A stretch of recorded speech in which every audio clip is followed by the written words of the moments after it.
el sexto no fornicarás, el séptimo no robarás, y así sucesivamente son 10. Son 10. Pero aquí lo importante de esto es que nosotros, como este joven, somos muy preguntones, ¿cierto o no?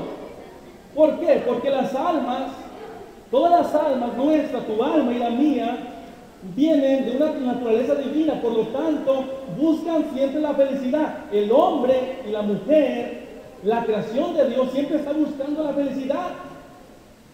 Muchas veces lo buscamos equivocadamente, lo buscamos en los placeres o X cosas, donde el Señor no quiere que busquemos, pero el hombre, el alma, querido hermano, siempre estamos buscando la felicidad porque de ahí salimos.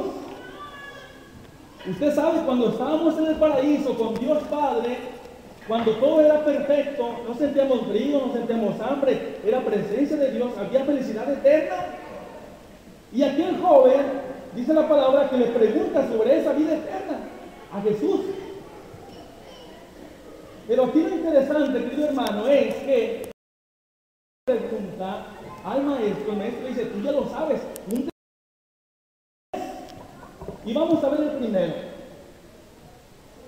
¿Cuál dijimos que era el primero? Amarás a Dios sobre todas las cosas.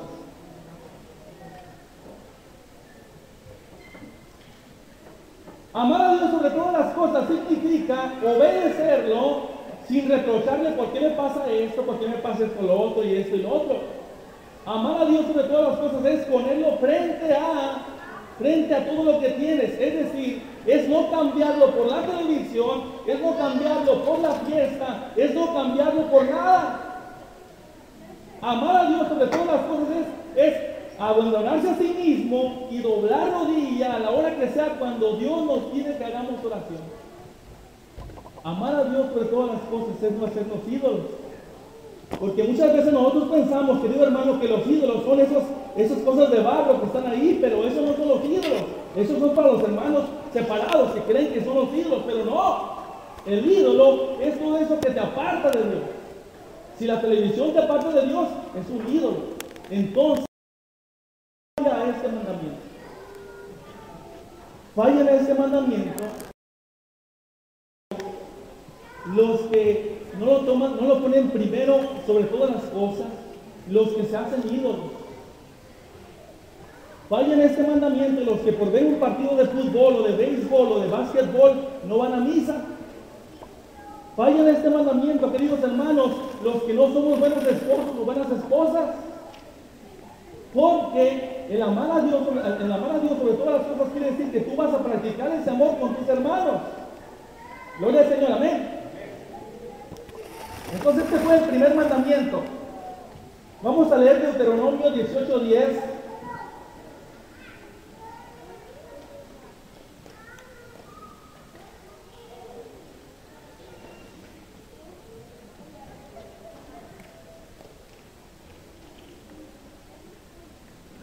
Viejo Testamento, después de Números, dice así la palabra de Dios. No hay en medio de ti nadie que haga pasar a su hijo o a su hija por el fuego. Que nadie practique encantamientos o consulte a los astros.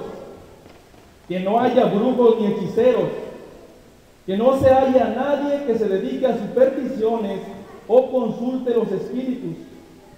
Que no se halle ningún adivino a quien pregunte a los muertos, porque Yahvé aborrece a los que se dedican a todo esto y los expulsa delante de ti a causa de estas abominaciones. Palabra de Dios. Estamos viendo, queridos hermanos, cómo llegar a la vida eterna. Esa vida eterna pensamos que es después de morir, pero la vida eterna tú ya la tienes.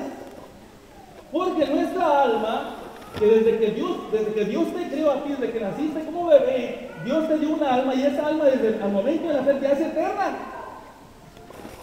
El alma, queridos hermanos, es de naturaleza eterna. El alma no muere.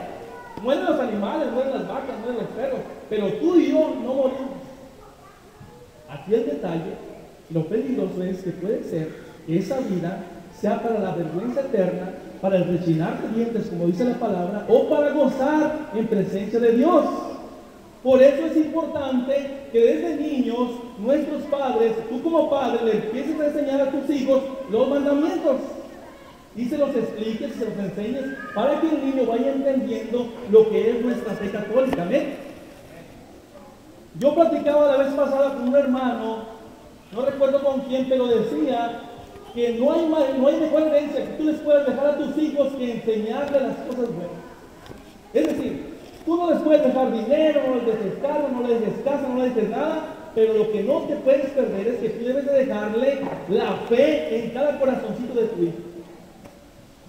Platicando con un hermano también de la comunidad me decía, mi padre no me dejó nada, pero me dejó ese ejemplo de responsabilidad, ese ejemplo de que nada faltó en el hogar. ¿Verdad? Y es lo más maravilloso eso, ¿ok?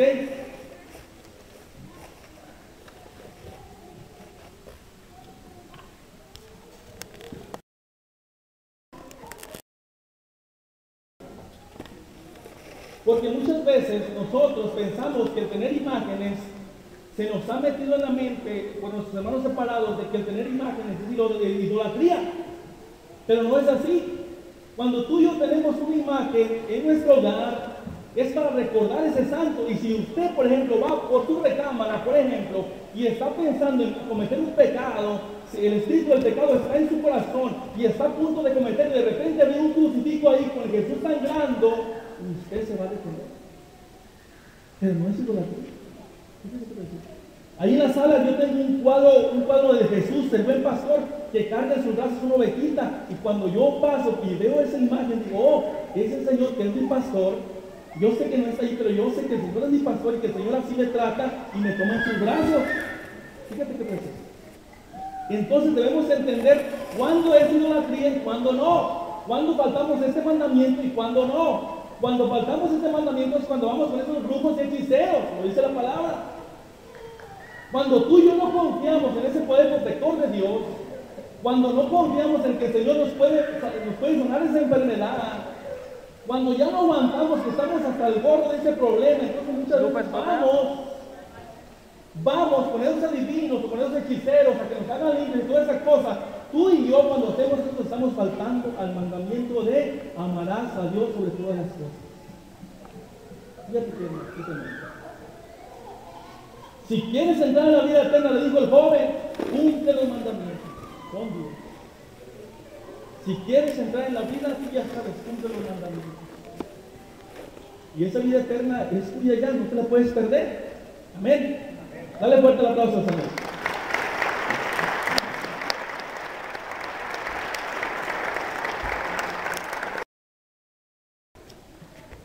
¿Cuándo se comete sacrilegio contra este mandamiento?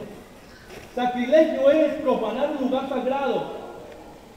Se comete sacrilegio contra este mandamiento cuando tú y yo, atención, eso es muy importante, cuando tú y yo comulgamos estando en pecado grave sin habernos confesado.